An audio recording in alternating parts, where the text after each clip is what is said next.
Good afternoon or good morning, depending on where you are. My name is Paul Davis, and for the last 20 years or so, I've been a full-time writer of ELT material.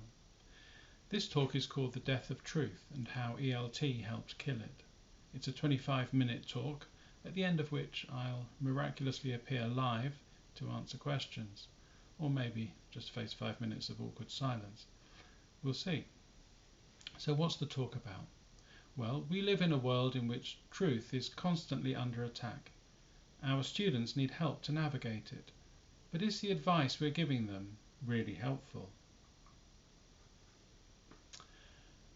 What does it mean to say that truth is constantly under attack? In fact, what do we mean by truth? Well, that's a question that's been puzzling philosophers for over 2,000 years, so it's unlikely we'll solve it in the next few minutes. Instead, let's approach it in a different way by doing a quick warm-up activity. I know this is a recorded session, but it would still be great if you could join in. I'm going to show some sentences, and you simply have to decide whether the sentences are true, false, or you don't know. Share your answers in the comments box if you feel like it. There are 9 items. That's mainly because when I'm writing ELT course books, I'm never allowed to have 9 items. I have to have 8 or 10. So this is my talk and there are 9 items. Okay, here we go. Here's the first one. Mars has 3 moons. So you just need to decide if that's true, false, or you don't know. Coffee tastes nicer than tea. Torture is morally wrong. Right, those are the first 3. The next 3. Good teachers talk as little as possible in class. Is that true, false, or don't know?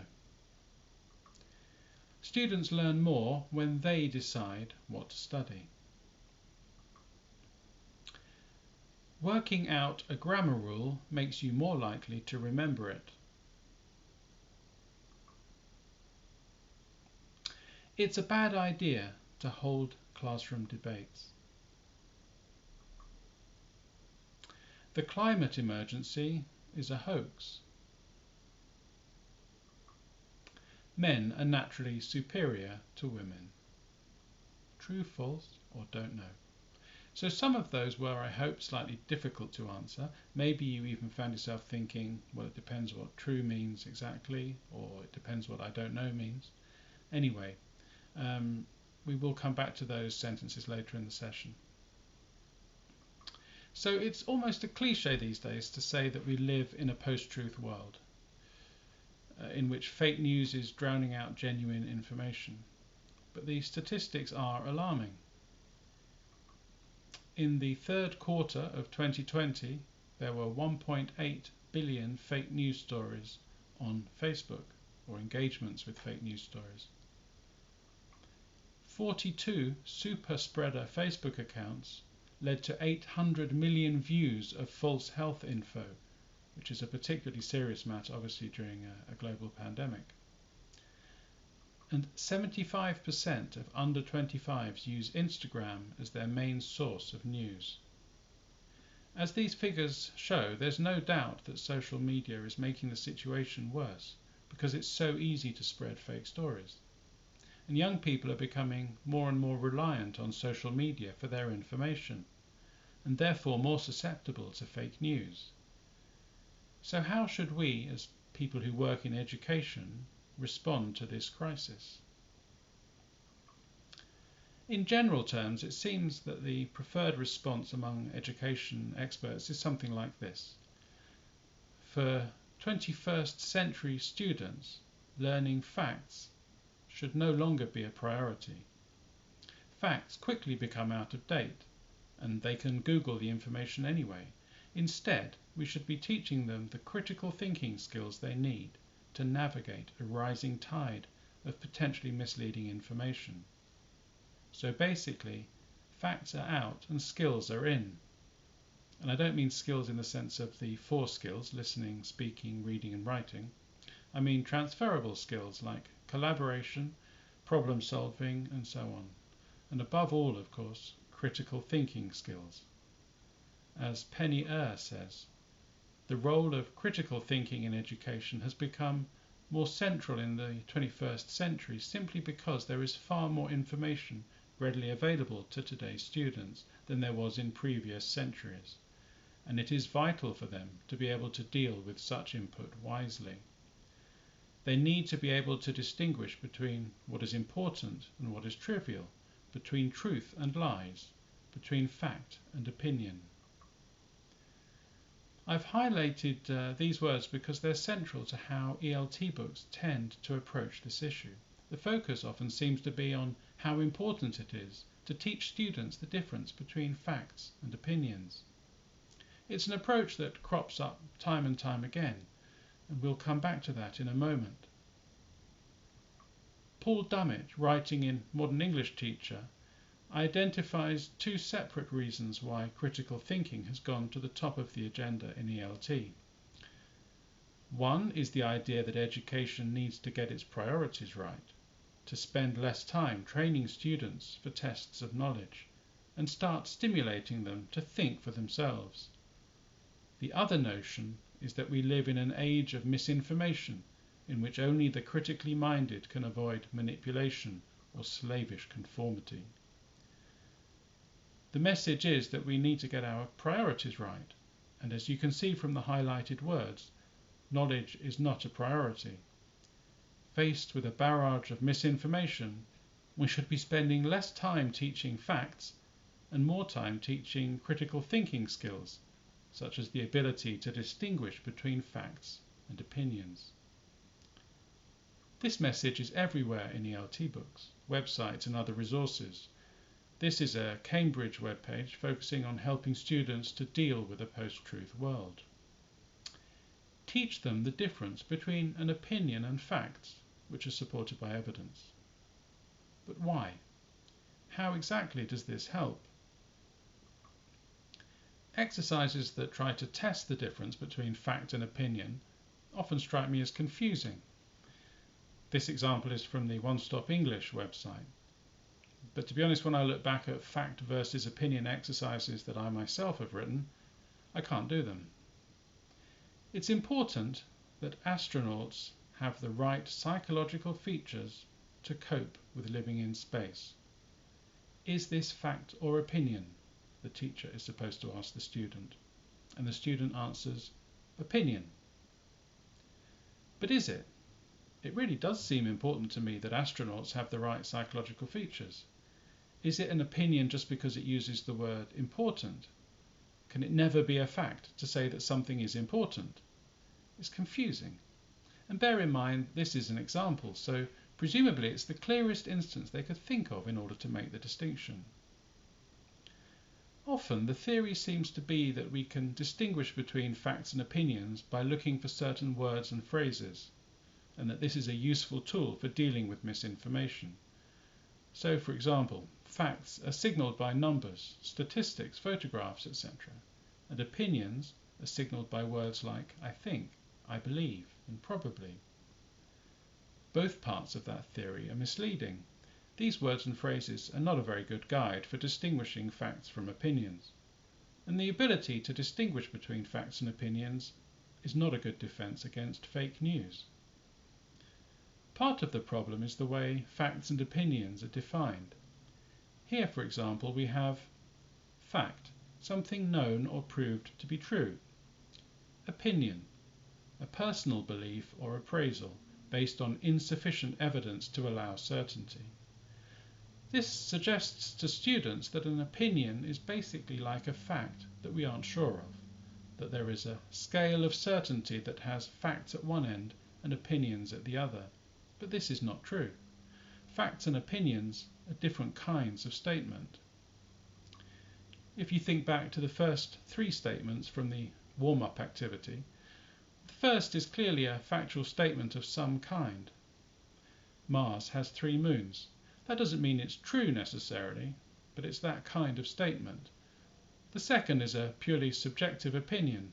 It doesn't really make much sense to argue about whether this kind of statement is true or not. It's just a personal taste. Coffee tastes nicer than tea. But it doesn't follow, incidentally, that there's a lack of evidence for it. I've drunk a lot of coffee and tea in my life. What about the third statement? That looks like an opinion too, but it isn't just a personal taste. Now, it's quite likely that most people answered true to this statement in the warm-up activity. If so, if everyone agrees that the statement torture is morally wrong is true, then is it a fact?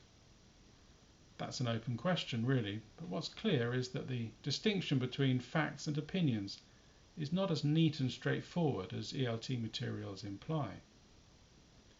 But even if we leave that problem aside for a moment, distinguishing between facts and opinions is still not a good defense against misinformation, because it's simply wrong to suggest to students that fake news contains opinions rather than facts. Fake news contains a lot of facts. It's just that the facts are incorrect. And in order to realize this, you don't need critical thinking skills, you need knowledge of the world. In other words, you don't spot misinformation by distinguishing between facts and opinions. You spot it by knowing or suspecting that the facts are untrue. Like the statement that Mars has 3 moons when in reality it only has 2. It's something that you have to know, or at least you have to know that you need to check.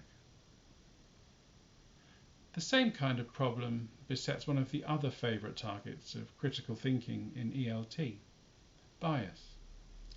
There's a suggestion that by teaching students to think critically, they'll be able to detect when something is biased. We imply that they can look out for certain words or types of word that will betray a biased stance. For example, in this activity, the students have to identify which of the sentences shows bias. The correct answer is the third statement. Last weekend's festival was a washout. Now, I guess this is the correct answer because there's something a bit informal and emotive about the phrase washout. But that's not the same as bias. A biased text is not one that contains more opinions or more colourful language. A biased text is selective. It only contains information which helps a particular side of the debate. But it's impossible for students to know that unless they have some prior knowledge of the subject. They need background knowledge. But as we've already seen, knowledge is the very thing that is being dropped in favour of transferable skills. Facts are not what today's students need, we're told. But in reality, they're exactly what today's students need. As Kevin de la Plante, who's done a series of online lectures about critical thinking, puts it, the moral of this story is simple. If you want to become an independent critical thinker about a particular subject, you need to learn something about that subject matter. All the logic in the world will not make up for ignorance. That's not to say that students don't also need good thinking skills. They certainly do. What I'm objecting to is the idea that we should be changing priorities and teaching thinking skills instead of facts. Firstly, it isn't clear that it's even possible to teach critical skills, thinking skills in isolation. And secondly, it's wrong to suggest that today's students don't need to learn facts. They need facts and thinking skills.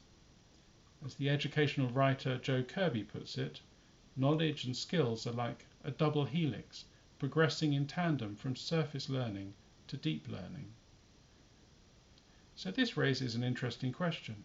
If students need to know facts in order to protect themselves against misinformation, why have so many educationalists decided that they don't need facts, they need skills? What does education have against facts? Well, quite a lot, as it happens. Partly the whole anti-facts ethos is a very understandable reaction against 19th century methods of education. These were parodied in the Dickens novel Hard Times in the form of the character Thomas Gradgrind. His mantra was this: now, what I want is facts. Teach these boys and girls nothing but facts. Facts alone are wanted in life. Plant nothing else and root out everything else. And I think if you mention that it's important to teach facts in schools, some people will invariably think you're suggesting we go back to the kind of learning by rote that dominated classrooms in the Victorian age. I don't believe anyone is really suggesting that. But anyway, that's where some of the resistance to teaching facts comes from. But there's another aspect too, and it's linked with philosophy, and in particular postmodernism, which has been very influential among theories of education. The postmodernists rejected the idea that any objective truth exists. Even scientific truth is disputable.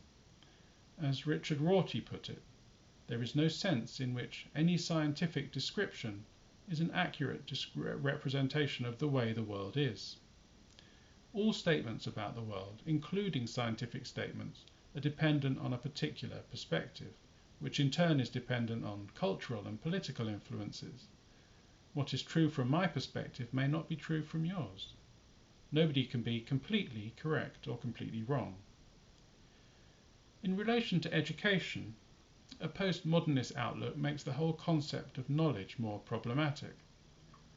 If knowledge is only true in relation to your own situation, then attempting to pass on that knowledge is indoctrination, virtually an act of political oppression.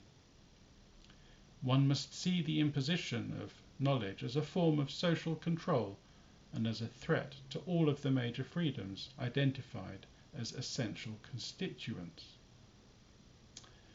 Although most people involved in education wouldn't adopt such an extreme stance, the influence of postmodernism has filtered through in the following way.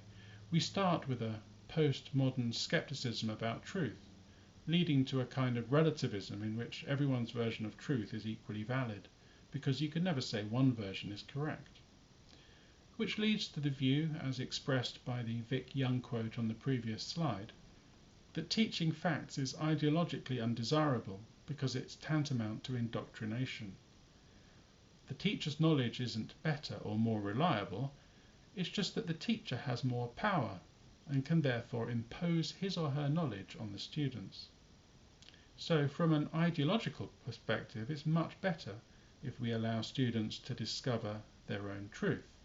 That's how the thinking goes.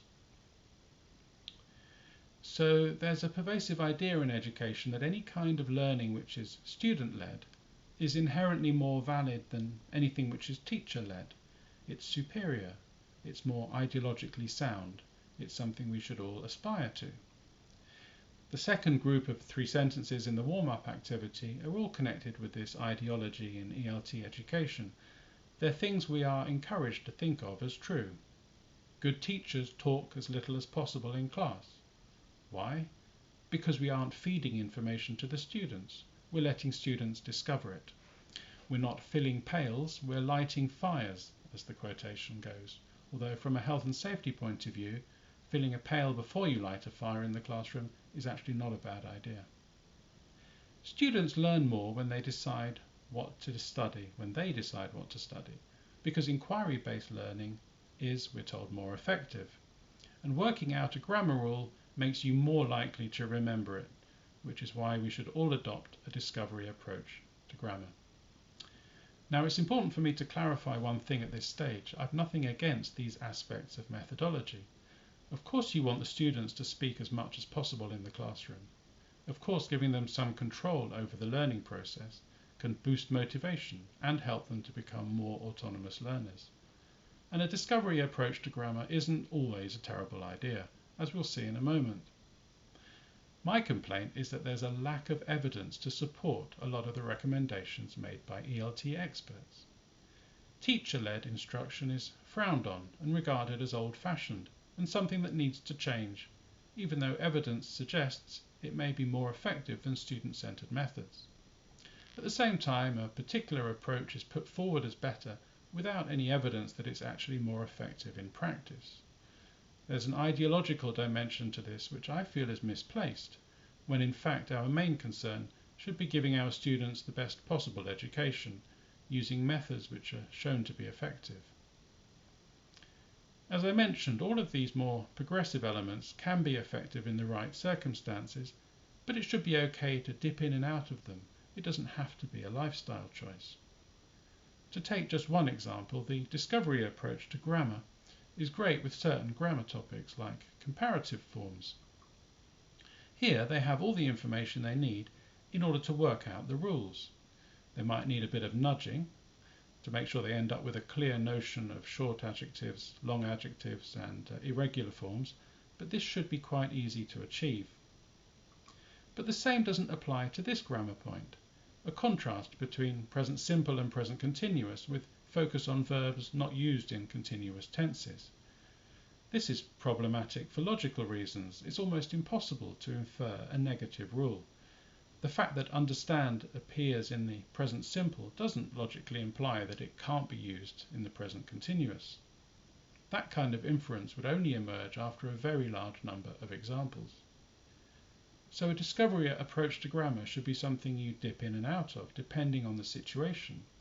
It isn't something you should adhere to, come what may, as an ideological principle. And as a teacher, you certainly shouldn't be made to feel guilty, or in any way behind the times, if you decide just to tell students the rules occasionally.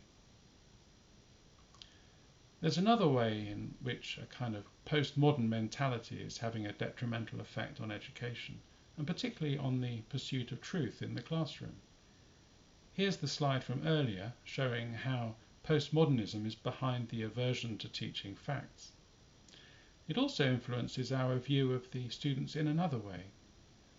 Because everyone's version of the truth is equally valid, it's inappropriate to challenge someone's opinions. In fact, if you challenge their opinions, you're attacking their identity because everyone's view of the world is a product of their identity. So it becomes inappropriate to hold debates in the classroom. In this article on his website, Nick Peachy argues that we should stop doing debates in the classroom. As always, the page is full of great ideas for activities, but I want to just pick out one of the reasons he gives for avoiding debates. The act of debating usually involves constructing sound arguments, he says, but only in undermining the arguments, but also in undermining the arguments of others. This doesn't lead to a clearer mutual understanding. My problem with this is that I don't think mutual understanding should be the main goal. I think the goal should be a better understanding of the topic they're discussing. And if you come out with bogus arguments, they should be undermined. That way you're more likely to make progress towards the truth. But of course a more progressive mindset dictates that it potentially is offensive to challenge someone else's opinions, because that's tantamount to an attack on their identity. In a post-truth world, students need not only facts but also good thinking skills, the ability to distinguish good arguments from bogus arguments. Debates are a great way to develop this. How can you really know how coherent your opinions are if you're always protected from having to justify them? That kind of protection doesn't do students any favours. Also, if opinions need to be respected rather than challenged, what happens when a student declares that climate change is all a hoax, or women are naturally inferior to men? You can't tell students that everyone's opinion is equally valid and then say, but you aren't allowed to think that. And you can't tell them that they've got their facts wrong either, because that's indoctrination. For me, the only real solution is to teach students that, yes, of course, they're entitled to their opinions, but their opinions are only as good as the reasons that support them. If they can't justify their opinions, then maybe they should rethink them. So to sum up, my advice is this. Firstly, don't believe anyone who tells you that in the 21st century students don't need facts, they need transferable skills. This is completely misguided. Secondly, don't avoid debates in the classroom. They develop a lot of skills that students really need. And thirdly, be aware that a lot of advice about the best ways to teach stems from a particular ideology rather than a particular body of evidence. In fact, the best methods are the ones that work best in your classroom, with your students, and with your own personality as a teacher. If that includes discovery grammar and inquiry-based learning, then fine. If it doesn't, well, that's fine too. You may even get better results.